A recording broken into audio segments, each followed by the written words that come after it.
È scattato il conto alla rovescia per il nuovo passaggio alla televisione digitale con i canali del gruppo Media Nord-Est che in Veneto dal 10 marzo troveranno una nuova collocazione sul telecomando.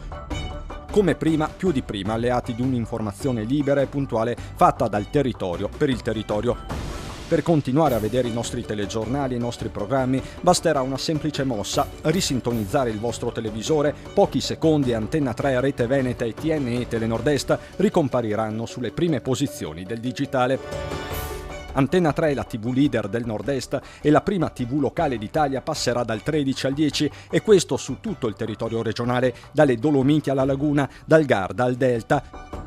Così anche Rete Veneta, la seconda TV per ascolti del territorio, che abbandona il 18 e si ricolloca sul canale 14.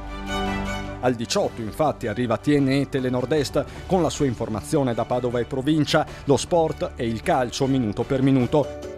Nei 2 anni della pandemia il nostro gruppo è stato punto di riferimento per i veneti, un argine contro le fake news, vi abbiamo raccontato vai all'acqua granda e oggi le ricadute locali di una crisi globale senza precedenti.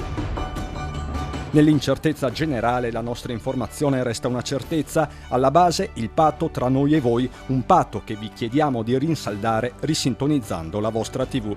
Questo il promemoria, 10 per Antenna 3, 14 per Rete Veneta, 18 per Telenord-Est. Noi ci siamo, vi aspettiamo.